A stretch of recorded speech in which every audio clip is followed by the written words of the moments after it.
Hi, my name's Rai. I'm 12 years old. Today, I'm being joined by Vicky. Vicky, how about you tell us about yourself today? Hi, Rai. Thank you. Thanks for having me. My name is Vicky Ray. I'm part of the Unit 42 team, focusing on cyber threat intelligence and consulting for Palo-Alto networks. So, Vicky, what is Unit 42? Well, the team was formed to answer the who, why, how, and what in cyber attacks. Can be tough, right? Well, you might know that your system may have got infected by a malware, but it's tough to know who has infected it. What is their motivation? Was it like they are going to steal your credentials or your password to your gaming application, or somebody wants to hack into your school account and go and change your homework? These are the difficult answers or difficult questions which we are trying to solve. Great.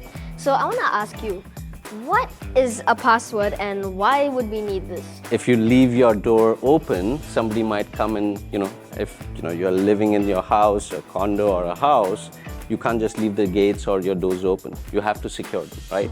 Yeah. So we got to secure our, whatever assets or digital accounts which we have online. You might be logging into your school accounts as I was using, or maybe you are into gaming, and everyone's into online gaming these days. But you have to have something which secures your access, right? So this is what we call a password, because having something unique which only you know allows you to access your asset or a digital account.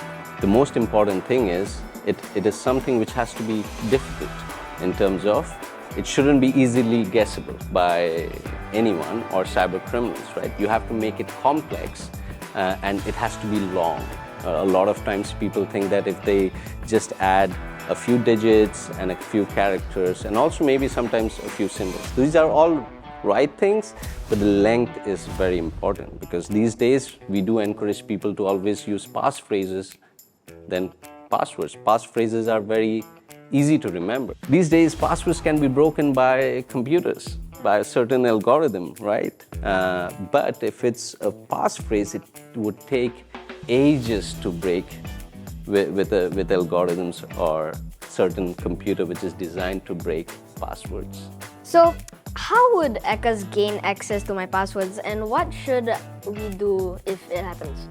Yeah, there are lots of ways hackers can get access to your password, right? The most common way these days are they infect your mobile system or your computer system with something called as a malware, which is a virus which infects your system and then lays low without you even knowing that something has infected, and then it records whatever you are typing, your emails, and it just steals all that data, including what you may have typed as a password.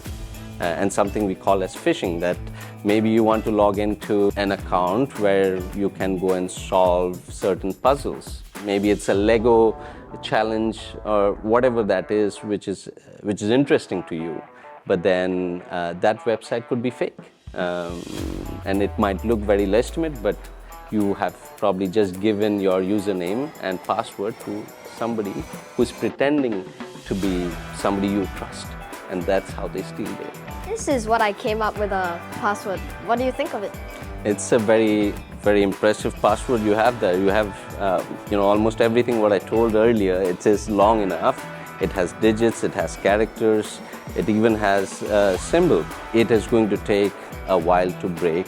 I would also encourage you to include a passphrase so that it makes it more difficult for somebody or a system to break, in case there is a possibility to do that. Thank you so much for your time, Vicky. It's a pleasure. I've learned so much from you today. Appreciate it. Thank you. And make sure your passwords are difficult as you have written it. Yeah, thank you. Welcome.